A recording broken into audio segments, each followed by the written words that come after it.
بسم اللہ الرحمن الرحیم۔ السلام علیکم اسٹوڈینٹس، آپ کو باکمالی اردو چینل پر خوش آمدید۔ اسٹوڈینٹس، جماعت ناہم کے فیڈرل بورڈ کے پرچہ میں سوال نمبر 7 میں ایک نیا ٹاپک جو ہے وہ شامل کیا جا چکا ہے اور وہ ہے کالم نگاری یا آرٹیکل۔ اسٹوڈینٹس، پرچے میں موجود عنوان جو ہے کالم کے لیے جدید ٹیکنالوجی کے تعلیم پر اثرات۔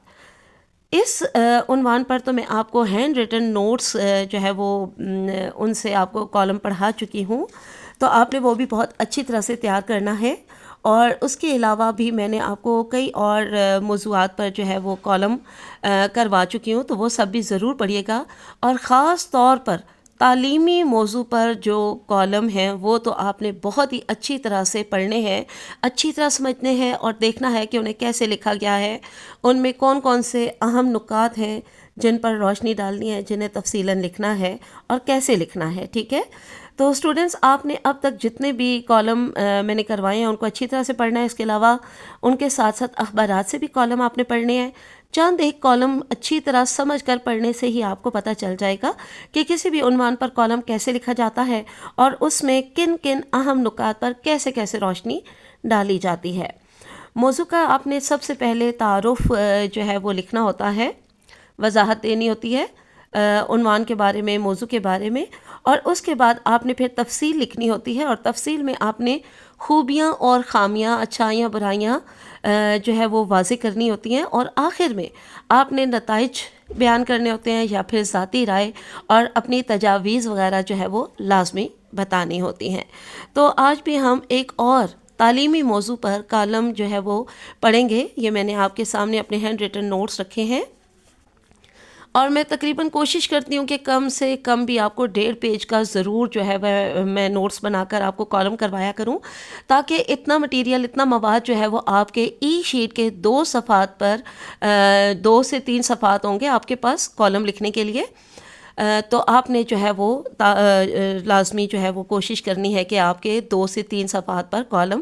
آ جائے۔ تو آپ نے کوشش کرنی ہے کہ صفحے کے ایک سائڈ پر یعنی کہ دائیں جانب آپ زیادہ لکھیں، اور لیفٹ سائڈ پہ یعنی بائیں جانب آپ تھوڑی سی اسپیس جو ہے وہ چھوڑتے جائیے گا، ٹھیک ہے۔ تو چلیے آج ہم پڑھتے ہیں پاکستان میں تعلیم کا گرتا ہوا معیار۔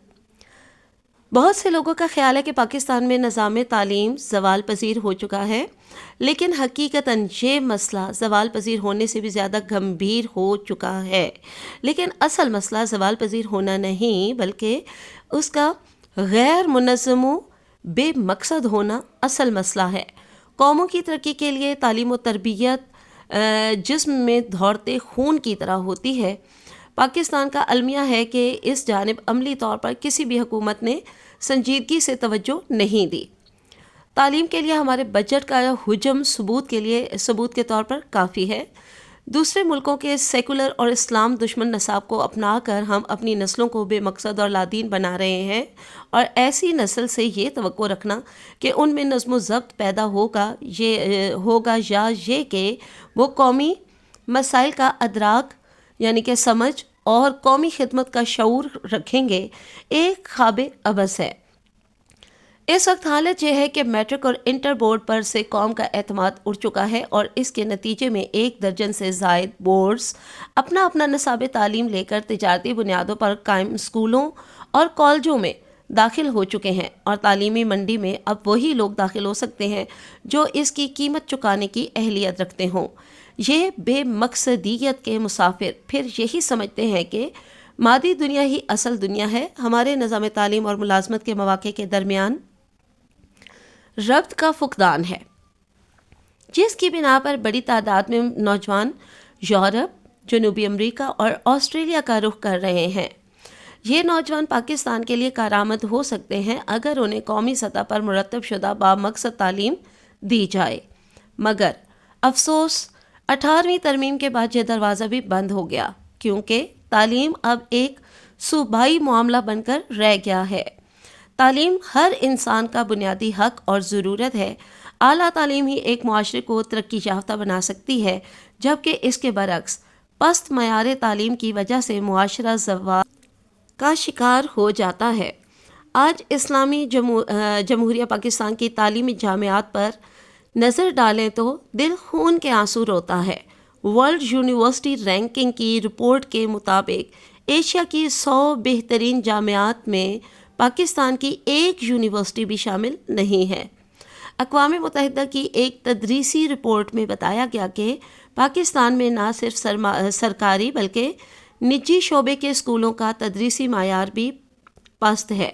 جہاں ایک تجزیے کے مطابق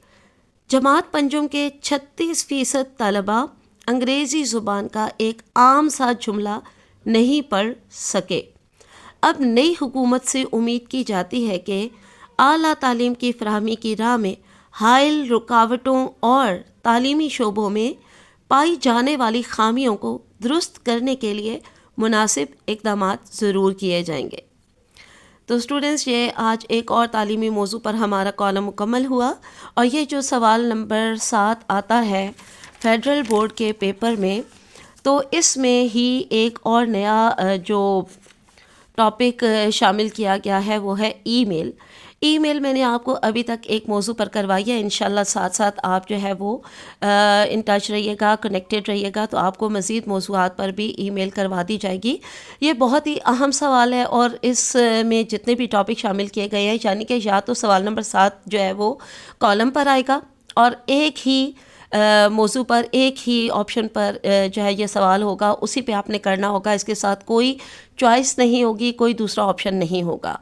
اور اگر کالم پر نہ آیا تو پھر مکالمے پہ آ سکتا ہے، تو مکالمے آپ کو پہلے بھی کافی کروائے ہوئے ہیں، مزید بھی موضوعات پر، نئے نئے موضوعات پہ آپ کو انشاءاللہ کروا دیے جائیں گے، تو مکالمے بھی آپ کو کرنے آنے چاہیے۔ اور اس کے علاوہ ای میل بھی سوال نمبر 7 میں ہی شامل ہے، تو اگر کالم یا مکالمہ نہ آیا تو پھر ای میل آئے گی، یعنی کہ ایک ہی کوئی موضوع ہوگا، ایک ہی کوئی عنوان ہوگا سوال کا، اور اسی پر آپ نے لکھنا ہوگا، اس میں آپ کے پاس کوئی دوسری چوائس نہیں ہوگی۔ تو اس لیے آپ کو کالم بھی زیادہ سے زیادہ کر لینے چاہیے، تاکہ آپ کی اچھی سی تیاری ہو جائے، اچھے سے آپ کو معلوم ہو جائے کہ کیسے کالم لکھنا ہوتا ہے۔ اس کے علاوہ مکالمے تو آپ کو پہلے سے انشاءاللہ بہت اچھی طرح آتے ہیں، اس کے علاوہ بھی ہم مزید پریکٹس کریں گے، اور اس کے علاوہ ای میل، تو ای میل پر سب سے زیادہ فوکس آگے کریں گے، کیونکہ کالم اور ای میل ہمارے پاس نئے عنوانات ہیں، تو ان پر جتنا بھی ہم پڑھیں گے اتنا ہی کم ہے، کیونکہ کسی بھی موضوع پر آ سکتے ہیں۔ تو آپ کو جہاں سے جتنے موضوعات پر یہ ملیں تو ضرور پڑھا کریں، اور اچھی طرح سمجھ کر پڑھا کریں، تاکہ آپ کو خود ہی پتہ چل جائے کہ یہ کیسے لکھنا ہے، اور کسی بھی موضوع پر آئے تو آپ کے پاس پہلے سے اتنی معلومات ہوں، اتنے ڈھیروں ٹاپکس پر، عنوانات پر آپ نے پڑھا ہوا ہو، تاکہ آپ کے پاس پہلے سے بہت سارے ذخیرہ الفاظ ہوں، بہت ساری معلومات ہوں، تاکہ آپ کوئی بھی عنوان آئے، کوئی بھی سوال میں ٹاپک آ جائے، کالم، مکالمہ یا پھر ای میل، تو آپ آرام سے وہ کر سکیں۔ ٹھیک ہے، تو چلیے آج کے لیے اتنا کافی ہے۔ اللہ حافظ، فی امان اللہ۔